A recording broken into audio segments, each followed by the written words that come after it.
Bread and water. Springtime at last, 1987. I feel better now. Mango blossoms and young plum-sized mangoes on a tree growing on a hillock outside the wall of the women's prison greet me each morning. As I have no pen, I commit to memory a poem of just 2 lines which floats into my mind. Mangoes swelling on an April tree, hope rising like a womb with child. As it turns out, this hopeful mood is shortly to be smashed. On a visit that month, attorney Mrs. Jacqueline Samuels Brown tells me that she has left for me in the Commissioner's office a copy of a letter from her as my lawyer to the Commissioner, pointing out that the conditions in which I am being held constitute a violation of Grenada's prison law. I wait several weeks, and when this letter is not given to me, I write to Prison Commissioner Maloney requesting it. He charges me with insubordination towards him by demanding a letter from her attorney. Under the prison law, all charges are to be tried by the prison superintendent or an officer appointed by him, with the commissioner designated to hear appeals only. However, Commissioner Maloney, the complainant, tries me himself and sentences me to 5 days on a bread and water diet. This punishment involves the furniture and all of a prisoner's possessions except a Bible being removed from her cell from 6 a.m. until 6 p.m., so that by day she or he has to sit on the concrete floor, while she receives only a 6-ounce piece of dry, usually stale bread and a cup of water at 10 a.m. and 4 p.m. each day. The intention of bread and water diet is not only to induce hunger in the prisoner by reducing the diet, but by substituting dry bread and at hours different from the normal meal times to cause pain from an accumulation of wind or gas in the stomach. After a few days on this diet, the pain can become quite excruciating. Having been through a hunger strike, however, I know that the pain will be less if I simply eat nothing or as little as possible. The warders frown in perplexity as I pass out most of each hunk of bread when the next piece is offered. When Mrs. Samuel Brown's next visits, I inform her of this illegal punishment. Within a couple days, Stone Age Maloney summons me to be tried by him on another charge, that of complaining to her attorney that she was punished. Again, he is complainant, prosecutor, jury, and judge. This time, he sentences me to 6 days bread and water punishment. The hunger is difficult and the hard concrete floor uncomfortable, of course. I decide to avoid boredom, however, by studying the history of the Jewish people, using the Bible as my reference work. In Jamaica, Jews comprise a white or light-skinned, largely prosperous, respected community. The wealthiest have traditionally been importers of jewelry, fine china, and glassware. From the 1950s, some have been energetic and successful developers of housing estates. Since persons from many countries live in Jamaica, the majority originally from Africa, of course, but a significant percentage from India, China, Syria, Lebanon, and Europe, Jamaicans of Jewish descent are viewed by most of us simply as Jamaicans. There is no friction between Jews and Arabs in Jamaica, and no extremism of either religion. Syrian and Lebanese Jamaicans, many of them owners of highly successful general stores, are also accepted and respected Jamaican citizens. I ponder the importance of physical and emotional security in bringing out the best in human beings. I had never connected Jamaican Jews to the Jews of my childhood Christian education, to Abraham, Esau, and Jacob, Joshua, Joseph, David, Solomon, and others of the Old Testament who lived so far away from Jamaica geographically and in time. During my reading, I also observe and consider the close relationship which the prophets of the ages have had with that all-powerful essence which different peoples call by different names: Almighty God, Creator, Lord, Yahweh, Allah, Great Spirit, Jah, and others, and the spiritual depth which gave these inspired ones the courage to condemn what was wrong in their societies and equally in themselves. One day, while I'm lying on the floor reading, Maloney passes by on inspection. I'm so absorbed that I don't hear the soft tread of his unusual rubber-soled shoes, which the warders say he has had specially made to enable him to surprise them in any neglect of duty. I look up from the ground with a wide smile carried over from the story I have been reading. Stone Age Maloney starts and then frowns angrily. A prisoner on punishment, so cheerful? Quickly, I fix my face. It is too late.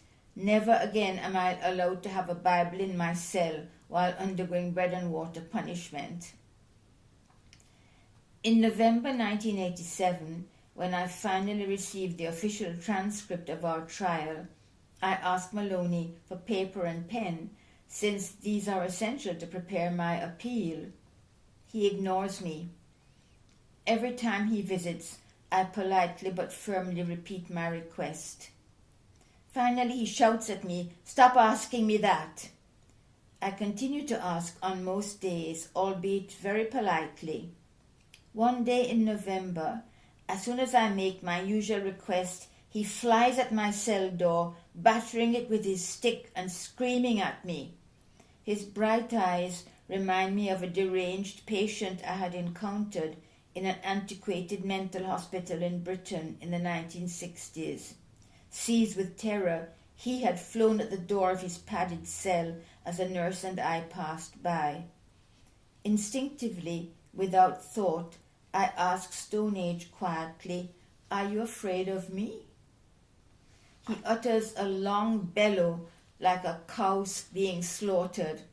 Behind Maloney, I see the wide, astonished eyes of a European woman, a stranger to me. Since the matron was not permitted to accompany the commissioner to warn me in advance of a visitor, and since Stone Age had, as usual, contemptuously ignored the woman warder at my door, how was I to guess that a visitor would be accompanying him, and more so, as I later learned, a representative of Amnesty International? It had been both the best and worst day for me to choose to challenge Stone Age. I now receive from Judge Maloney 10 days on bread and water for disobeying the commissioner's order to stop asking for pen and paper to prepare her appeal, to be followed by 7 days on a small amount of dry food, the same 2 pieces of bread, but with the addition of 3 pieces of dry boiled green bananas or dasheen, for disrespect to the commissioner, and additionally 32 days confinement to cell. I submit an appeal. The sentence is illegal. Women prisoners are not to be given more than 7 days on bread and water, and an equal number of days must pass before any further sentence such as dry food is implemented. Moreover, I am unwell now, with my heart beating too fast. A consultant at the hospital, following an ECG, diagnoses me with tachycardia, irregular heartbeat. The punishment is implemented anyway. How will I survive this long period without any reading materials, even the court records of our case? I devise a schedule, reciting poetry from school days, composing my own poems, and mentally developing the outlines and characters of short stories. To prevent stiffness, I walk for 10 minutes every hour, and I sing. Not long after my imprisonment, I had been moved by the concern of my then 12-year-old daughter Shola, who wrote to me, "When you feel down, Mummy, sing." Imagine, I thought, she has been deprived of both parents at the age of 12. She has to be mother and father to 2 siblings, and she still has the generosity of spirit to send me advice on how to keep up my own spirits. So I sing my favorite songs of Bob Marley, Peter Tosh, Jimmy Cliff, Otis Redding, Ray Charles, Stevie Wonder, Neil Diamond, and others. One love, one heart. Let's get together and feel all right. There are other times, however, when I can only sing songs of grief. By the rivers of Babylon, where we sat down, and there we wept when we remembered Zion. For the wicked carry us away, captivity require of us a song. How can we sing King Alpha's song in a strange land? I recall joyful children skipping to school in their crisply ironed uniforms during the Revolution, carrying school books donated to 20% of all school children, those from the poorest families, textbooks that will allow them an equal opportunity to excel, smiling 11-year-olds entering newly created high schools, and hundreds of students from low-income families leaving Grenada to take up university places each year. I remember brightly painted new health centers, relive the opening of skills training programs for women, exchange again warm embraces with women who had been unemployed for years and had found work at last in one of the many new national programs.